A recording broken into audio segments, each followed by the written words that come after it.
Bismillah, mari kita lanjutkan ngaji kita. Malam ini kita masuk ke manusia alternatif yang kedua. Oke, bismillah. Kita mulai tokoh ini. Saya tidak tahu kesan yang muncul di kepalamu apa tentang beliau Nasruddin Hoja. Tokoh ini yang jelas, yang pertama menyuruh kita hidupnya tidak tegang. Berhikmah ya, berfilsafat iya, mendalam secara makna ya, tapi santai saja, sambil senyum, sambil tertawa. Kalau kamu tidak percaya, Nabi itu sering tertawa. Di banyak hadis, bahkan ada beberapa hadis yang menyebut Allah pun tertawa. Lah kok manusia tidak bisa ketawa? Ya meskipun istilah Allah tertawa itu kan nanti ada beda pendapat. Kalau di kita yang Sunni pokoknya bila kaifa, tapi Allah tertawa. Kan ada cerita Allah tertawa misalnya besok ada laki-laki terakhir yang keluar dari neraka menuju surga. Mungkin dia lihat surga dari jauh terus tertarik. Ya Allah, mau aku dekat saja sama surga sudah senang. Ya sudah mendekat. Ya Allah, saya nggak masuk juga tidak apa-apa. Nongkrong di depannya aja senang. Ya sudah, silahkan nongkrong. Ya Allah, kok enak ya di dalam surga. Mbok saya masuk di pinggir-pinggir juga tidak apa-apa. Ya monggo masuk itu. Dan Allah ketawa lihat orang ini. Lu Allah aja ketawa. Ada ceritanya, ada hadisnya. Apalagi Nabi. Nabi banyak. Nabi itu wajahnya saja dilihat menyenangkan. Kalau dalam bahasa hadis, Nabi itu profilnya basam. Basam itu orang lihatnya seolah-olah Nabi itu senyum terus. Dilihatnya itu enak. Jadi sebelum Nabi ngomong, ketemu Nabi saja itu orang rasanya enak. Kayak disenyumi terus. Nah, kalau kalian kan mungkin ada di antara kita yang kebalikannya malahan. Nonton wajah itu pengen muntah. Ada gitu, nesunan, ngamuan, itu kan tidak enak. Kalau Nabi basam. Oke, kepada siapa saja. Makanya orang Islam harus bisa ketawa. Jangan ngamuk terus. Saya ngutip sedikit itu sebenarnya ada di pengantarnya Nasruddin Hoja. Saya lupa profesor yang nulis, tapi itu diambil dari kitabnya Abu Hayyan At-Tauhidi, Al-Basair wa Dakhair. Jangan engkau jauhkan dirimu dari mendengar sesuatu tentang kejadian sederhana yang lucu-lucu. Jadi kalian nonton yang lucu-lucu tidak apa-apa. Nonton komedi tidak apa-apa. Sebab termasuk juga yang lucu-lucu dalam hidupmu. Hidupmu itu lucu, banyak yang lucu. Cuma kamu membacanya terlalu serius. Sebab bila engkau tidak mau memperhatikannya, pemahamanmu akan picik dan watakmu menjadi kurang tanggap. Kalau kamu tidak bisa menangkap betapa lucunya hidupmu, katanya Abu Hayyan, kamu kurang peka terhadap hidupmu. Hidupmu itu lucu, ngapain kamu stres? Ngapain kamu sumpek? Itu lucu. Tidak lulus-lulus ujian, lucu. Ya kan? Kemudian, apalah diputus pacar, jadi ya lucu. Oh, masih pacar aja diputus, kamu kok nangis sampai segitunya. Malah enak kamu bisa nyari lagi, nambah pengalaman. Kalau kamu nangis itu jadi ya lucu. Banyak yang lucu-lucu dalam, apalagi coba kamu baca peristiwa-peristiwa politik hari ini itu jadi lucu. Cuma barang lucu itu kamu kok ketemunya malah marah, harusnya kan ketawa. Tapi hari ini orang membacanya jadi marah-marah. Katanya Abu Hayyan bilang kau tidak mampu menikmati segarnya komedi, segarnya humor, segara kelucuan.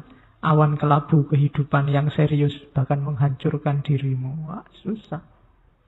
Merengut terus juga hidupmu akan hancur. Tidak enak. Wong kita oleh Allah diizinkan, diberi kesempatan hidup di dunia ini kan untuk bahagia, untuk senang. Masa Allah nyuruh kita sumpek, nyuruh kita sengsara, kan enggak. Gembiralah.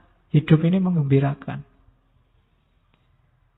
Jadi tertawalah. Ini filosofi yang dipakai oleh Abu Hayyan At-Tauhidi dan Nasruddin Hoja nanti gayanya semacam ini. Makanya saya sebut Muslim alternatif. Sekarang citranya Islam itu citra kebanyakan citra keras. Ya meskipun itu salah. Tapi ada indikator-indikator yang membuat orang menyimpulkan itu. Mari kita akhiri itu, tampilkan wajah Islam yang melahirkan tawa, melahirkan senyum. Kadang-kadang ada orang bikin komedi, bikin humor, kamunya serius. Betul. Jadinya nggak jadi ketawa, malah marah. Akhirnya orang takut lagi ngomong yang lucu-lucu. Akhirnya ngomongnya serius terus. Akhirnya wajahnya kayak kalian, kelihatan cepet tua kabeh. Antara wajah sama umur berbanding terbalik. Jadi ketawalah, senyumlah. Hidup ini indah, hidup ini nyaman. Kalau ada masalah itu sebenarnya kelucuan dalam hidupmu. Ketawain saja. Betapa lucunya dirimu. Nah, itu lebih nyaman. Itu rumus dari Nasruddin. Dan Sufi juga, Nasruddin ini seorang Sufi juga banyak memfungsikan humor. Coba dilihat para Sufi, coba dilihat para ulama besar. Itu kan hidupnya serba senyum, banyak humornya. Ulama-ulama yang ilmunya sudah tuntas, itu kalau ngomong kan enak didengarkan. Dan kadang-kadang ya dagelan-dagelannya banyak. Membuat kita tertawa, membuat kita tersenyum. Ini orang yang sudah luas sehingga bisa menerima apapun. Kemampuan menertawakan hidup itu tidak sembarangan. Wong Quran sendiri sudah ngasih isyarat kamu. Innamal hayatud dunya lahwun wa la'ibun. Kehidupan dunia itu hanya senda guru. Senda guru itu kan harusnya melahirkan ketawa. Wala'ibun dan permainan, dolanan. Jangan serius-serius.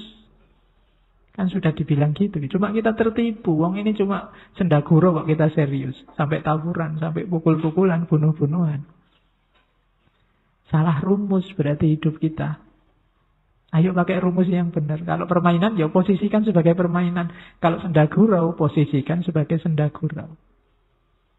Bahkan dalam dunia sufi, humor ini ternyata perannya banyak, mainnya banyak. Ada teori bahwa kalau dalam sufi itu humor itu termasuk humornya Nasruddin. Itu ada kalanya untuk gugah pikiran. Orang yang jeli membaca humornya Sufi, itu tidak cuma dilihat cerita lucunya. Di balik itu ada makna yang dalam. Dan itu bisa dikejar bagi orang yang daya pikirnya jalan. Daya analisisnya jalan. Tapi orang yang hanya dapat lucunya, yang nggak dapat maknanya.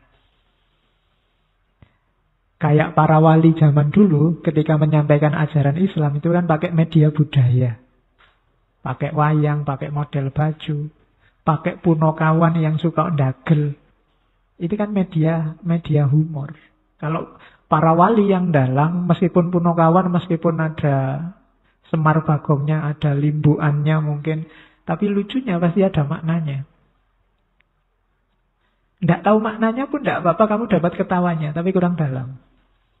Ketawanya sudah dapat, cuma dalamnya. Dulu waktu di antara yang diperdebatkan Sunan Kalijogo sama Sunan Giri kan itu. Sunan Giri orangnya serius.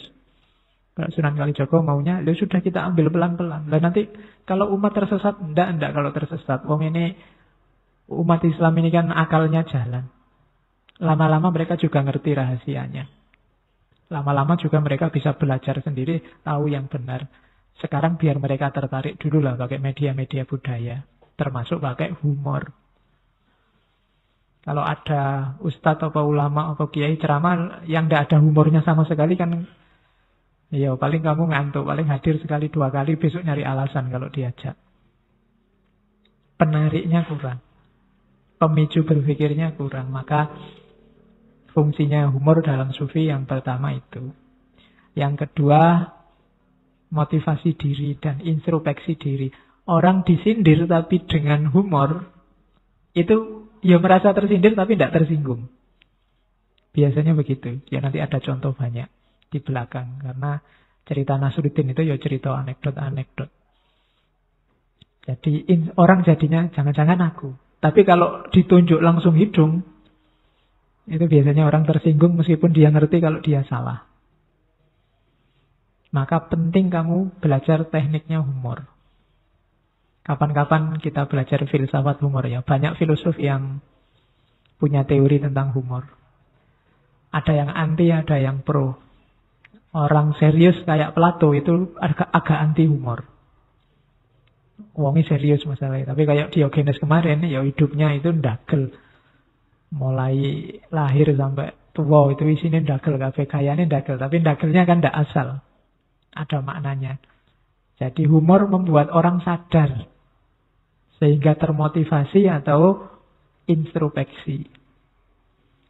Yang ketiga, humor itu biasanya untuk kritik. Ngeritik paling enak itu pakai humor. Jadinya orang tidak tersinggung. Berbahagialah yang kamu yang pinter humor. Tapi jangan dipaksa. Karena kalau temanmu bilang tidak lucu, itu tidak enak. Ya. Humor jangan hafalan. Humor yang natural. Nanti kalau temanmu tidak lucu gitu. Atau temanmu mikirnya lama, ki karepe opo to ya.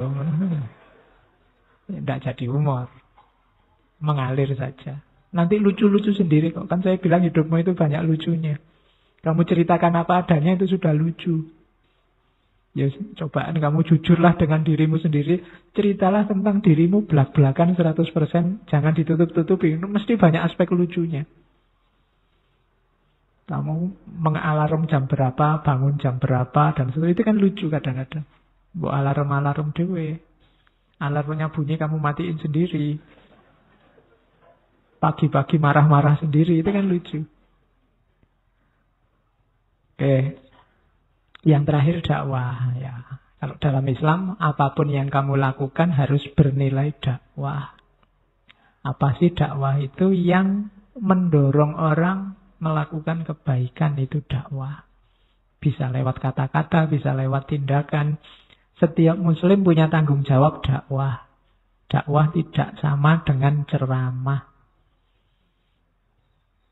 Jadi yang kamu lakukan itu ya, kalau membuat orang jadi turut melakukan perbuatan baik, itu dakwah. Makanya ada hadis man sanna sunnatan hasanatan, barang siapa melakukan, mencontohkan perbuatan baik, diikuti orang perbuatan baik, pahalanya mengalir. Sebaliknya yang melakukan perbuatan jelek, diikuti orang berbuat jelek, itu dosanya juga mengalir. Itu menunjukkan bahwa hidup kita ini dakwah. Termasuk humornya. Jadi fungsi humor kalau dalam sufi adalah dakwah, kritik, motivasi dan introspeksi dan menggugah pikiran. Nanti contohnya banyak. Ini masih teori-teorinya. Sekarang kita ketemu Nasruddin. Sosoknya di catatan saya ada 6 ini. Dia ini seorang mullah. Mullah itu berarti ulama, orang khusus, orang khawas. Tapi sehari-hari pura-pura jadi orang bodoh. Pura-pura jadi orang awam. Gayanya pokoknya itu. Dia ini orang yang tidak masuk di klasifikasinya Ghazali. Kalau Ghazali kan ada orang pinter, tapi tidak tahu kalau dia pinter. Ada yang 4 itu. Tapi Ghazali nggak punya klasifikasi orang pinter yang pura-pura bodoh. Makanya saya sebut alternatif, tidak ada. Yang banyak kan orang bodoh pura-pura pinter. Ini kebalikannya, orang pintar tapi pura-pura bodoh. Dan kalimatnya, kata-katanya, perilakunya lucu. Orang paling awam bisa tertawa. Tapi hanya orang yang paham, yang mau berpikir dalam, yang bisa menangkap maksudnya. Kamu baca ceritanya mesti ada buku kumpulan humor sufi ceritanya Nasruddin, itu kamu mesti ketawa. Tapi coba satu-satu cerita kamu jelimeti, kamu renungkan, nanti ada makna yang dalam di situ. Malam ini kita coba semacam itu. Kemudian yang keempat, Nasruddin ini pemberani. Dia tidak takut ketemu Timur Leng, dia tidak takut ketemu ngeritik tetangganya sendiri, ngeritik masyarakatnya, ngeritik tradisi. Dia pengen ngomong-ngomong aja. Timur Leng yang sangat ditakuti itu, satu ketika kalau ketemu Nasruddin, kamu kan dipercaya masyarakatmu. Menurutmu, hargaku ini kalau dijual berapa, katanya Timur Leng. Jawabannya Nasruddin, ya kalau saya lihat sampean ini ya paling harganya tidak nyampe 1000 dinar. Ketawa Timur Leng, lah kok bisa? Aku ini raja Timur dan Barat, hargaku nggak nyampe 1000 dinar. Bajuku aja Hampir 1.000 dinar. Lah iya, saya cuma menilai bajunya sampean. Itu kan mau nyindir sampean tidak ada harganya. Yang ada harganya bajunya.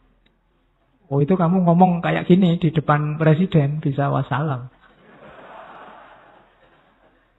Tapi kalau Nasruddin tidak, karena orang tahu seperti apa kualitas seorang Nasruddin. Oke. Nah, ikon di mana-mana gambar Nasruddin itu sebagian besar seperti ini. Jadi gambar Syekh Maulana naik keledai tapi menghadap ke belakang. Biasanya ilustrasinya dia ini ngadep ke belakang karena diikuti murid-muridnya yang di belakang. Itu kan lucu, kamu lihat saja lucu. Tapi sebenarnya ya ada maknanya. Yang pertama, sebenarnya ini simbol. Simbol apa? Yang pertama, membelakangi dunia. Setiap orang biasanya hidupnya ingin menguasai dunia. Ingin menggenggam dunia. Para sufi ingin membelakangi dunia. Nasruddin ini seorang sufi, maka dia ingin membelakangi dunia. Analoginya naik kedelai ngadep ke belakang. Ya, ya nanti kamu boleh nyoba. Kalau pulang naik motormu ngadep nang mburi. Niru Nasruddin. Yang kedua itu isyarat bahwa Nasruddin sudah bisa menguasai egonya. Dibiarkan saja keledai itu jalan sendiri. Di arah yang tepat. Jadi tidak perlu dituntun. Kenapa orang ngadep ke depan kan ingin mengarahkan kudanya, mengarahkan keledainya. Tapi kalau kudanya, keledainya sudah terkontrol, sudah pintar, tidak perlu capek-capek dikontrol. Maka simbolnya dia ngadep ke belakang. Nggak mungkin kesasar, wong sudah dikuasai keledainya. Yang ketiga, tadi kan ceritanya biasanya di belakangnya ada murid-muridnya. Dia tidak ingin membelakangi murid-muridnya. Dia tidak ingin kelihatan lebih menonjol dibandingkan murid-muridnya. Dia tidak ingin disebut orang yang nomor satu, yang punya kelebihan. Makanya gambarnya naik keledai menghadap ke belakang. Jadi itu gambarnya lucu, kesannya juga lucu, tapi maknanya dalam. Kamu ketemu makna semacam ini dari mana? Yo mikir. Logikanya tidak jauh-jauh dari logika para sufi. Karena Mullah Nasruddin ini seorang sufi. Gambar ini mengisyaratkan kuncimu bahagia adalah kamu tidak jatuh cinta sama dunia. Membelakangi itu kan berarti kamu tidak jatuh cinta. Menguasai egomu. Kemudian tidak merasa besar, tidak merasa lebih, tidak merasa sombong. Maka hidupmu akan bahagia. Jadi ikonnya itu. Ya nanti kamu pesen stiker yang gambar itu biar ingat bahwa kamu harus membelakangi dunia. Di banyak patungnya beliau memang ngadep ke belakang. Meskipun ada beberapa patung yang ngadep ke depan. Tapi citranya adalah citra menghadap ke belakang. Terus cerita-cerita tentang Nasruddin itu sebagian besar adalah kritik untuk memperbaiki masyarakat. Jadi biasanya Nasruddin yang dikritik, disindir oleh Nasruddin itu moralitas penguasa. Yang kedua moralitas rakyat, moralitas masyarakat. Biasanya orang itu 50-50. Kalau berani mengkritik penguasa, biasanya tidak peka terhadap kebobrokan masyarakat atau sebaliknya. Jadi kalau Nasruddin tidak peduli. Kalau salah ya salah, kalau jelek ya jelek. Kemudian yang dikritik kejumutan berpikir. Orang yang mikirnya kaku. Biasanya terus lucu. Orang yang mikirnya kaku itu. Sama kayak orang yang kaku dengan budaya, dengan tradisi. Tidak berubah-berubah dari dulu sampai sekarang. Padahal situasi berubah itu biasanya terus jadi lucu. Formalisme beragama itu nanti lahirnya juga lucu. Beragama secara kaku. Makanya hidup ini banyak yang lucu di sekelilingmu. Dan itu yang disindir oleh Nasruddin. Katanya manusia itu intelektual, makhluk paling tinggi, paling mulia. Tapi perilakunya ternyata membuat orang tertawa. Dan itu dibuktikan langsung oleh Nasruddin. Cirinya ini, kritik dan sindirannya Nasruddin.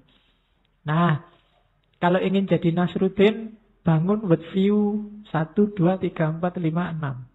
6 cara hidup, cara berpikir. Yang pertama, Nasruddin ini hidupnya susah.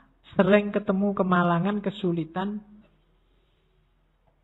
Tapi dia mengelola semua penderitaan, kesumpekannya jadi tertawa. Nanti kamu coba ya, kamu punya masalah apa saja, kamu sikapi itu dengan tertawa. Kok lucu ya aku ini, kok lucu ya dunia ini, kok lucu ya masyarakat ini, kok lucu ya politik itu, kok lucu ya KPK itu.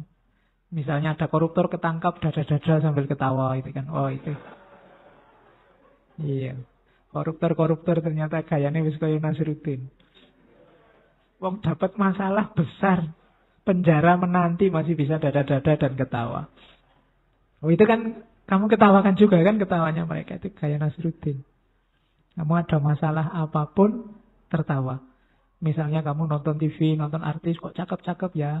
Aku pingin lo punya pacar kayak gitu. Terus kamu ngaca, terus kamu ketawa. Iya ya, aku koyong ini kok mimpinya kayak gitu. Misalnya terus kamu tertawa. Tidak apa-apa. Jadi ada, itu kan penderitaanmu. Nah, rumusnya Nasruddin, penderitaan diubah jadi tertawa. Jangan terus sumbak stres. Kalau stres kamu susah nanti. Ketawa, dinikmati. Sholat subuh jam 7, ketawai dirimu. Ya. Ya kan, kok ya lucu yo aku ini ngaku anak soleh tapi sholat subuh jam 7. Itu kan lucu hidupmu. Ah, gaya Nasruddin begitu. Terus gaya Nasruddin yang kedua, pura-pura bodoh, jangan ngaku pinter. Tapi bukan pura-pura tolol apa pura-pura ndak waras loh ya. Pura-pura bodoh itu jangan gaya minteri orang. Orang yang bermanfaat itu kayak Sokrates itu loh. Dia merasa ndak tahu dan kalau ngajak ngobrol bukan dia ngasih kebenaran, tapi yang diajak ngobrol ketemu kebenaran dengan sendirinya. Jadi tidak nyekoi, tapi orang tercerahkan dengan sendirinya. Itu sebenarnya gaya Sokratik dan gayanya Nasruddin juga begitu. Dia ngomongnya lucu-lucu tidak jelas, tapi orang jadi tercerahkan, tersindir. Oh iya ya, berarti aku selama ini keliru, aku selama ini tidak pas. Itu gaya Nasruddin. Kalau sudah minteri, dikit-dikit ceramah, dikit-dikit ngasih dalil, kamu nggak cocok sama Al-Quran surat An-Nahl. Ya, orang mesti lodoga. Jadi biarkan orang nyari sendiri, biarkan orang tercerahkan dengan sendirinya. Itu gayanya Nasruddin. Jadi worldview yang kedua. Worldview yang ketiga, menerima kenyataan. Jadi kenyataannya apa itu diterima dan dijalani. Itu gayanya Nasruddin. Jadi tidak, kita ini sering banyak masalah, sering galau, sering sumpek karena angan-angan kita tidak nyambung sama kenyataan. Terus kita stres dewi. Jalannya bahagia gampang. Terima kenyataan hidupmu. Uraikan. Kalau memang ingin naik level, naikkan sedikit demi sedikit. Jadi tidak ngarang. Dan yang keempat ini lanjutannya, terus terang. Jadi jujur saja. Jelek yang aku jelek. Cakep yang aku cakep. Pacarku itu tidak paling cakep di dunia kok Pak. Cuma dia satu-satunya yang mau sama saya. Nah ini kan jujur. Daripada kamu menipu dirimu sendiri, engkaulah yang paling cantik. Mesti bohong. Mesti gombal itu. Kalau ditanya, aku yang paling cantik ya? Ya enggak. Cuma kamu yang mau sama aku. Yang lain. Kan itu lebih nyaman untuk psikologimu. Daripada kamu menipu. Wis pacaran dosa, ngapusi bisa. Kalau jujur kan enak. Jadi terus ya spontan. Jangan terlalu jelimet. Jadi fakta, kebenaran itu kalau hasil dari penjelimetan itu sebenarnya mungkin Tidak benar itu. Biasanya hal-hal yang tidak benar kamu bulet-buletkan akhirnya jadi benar. Makanya ada prinsip kalau di Ghazali ciri berpikir yang benar itu at-tabadur ilal faham. Langsung orang bisa paham. Kalau masih butuh penjelasan panjang lebar itu biasanya perlu dicurigai. Masih perlu justifikasi. Yang lebih simpel biasanya lebih mudah dipahami, lebih mendekati kebenaran. Lebih spontan dibandingkan yang butuh penjelasan panjang, lebar, rumit, jelimet. Maka cari kebenaran yang spontan, yang mudah dipahami. Nanti contohnya banyak. Terus yang terakhir, seorang Nasruddin tidak mudah takut. Pemberani. Bahkan sama raja, sama penguasa, sama penjajah sekalipun dia berani. Jadi kelihatannya simpel, berani melucu di depan seorang penguasa penjajah besar. Tapi itu tidak sembarangan orang bisa begitu. Itu yang bikin gentar para penguasa kayak Diogenes kemarin. Jadi pemberani cirinya. Jadi berani, terus terang, melihat kenyataan apa adanya, kemudian tidak merasa pinter, tidak merasa tinggi, kemudian melihat realitas dengan senyum, dengan tawa. Melihat persoalan dengan cara tertawa. Dari situ kalian akan ketemu seorang Nasruddin. Jadi hidup yang santai. Baik, saya kira itu ya sesi untuk malam hari ini. Kurang lebihnya mohon maaf. Wallahul muwafiq, wallahu a'lam bishawab. Wassalamualaikum warahmatullahi wabarakatuh.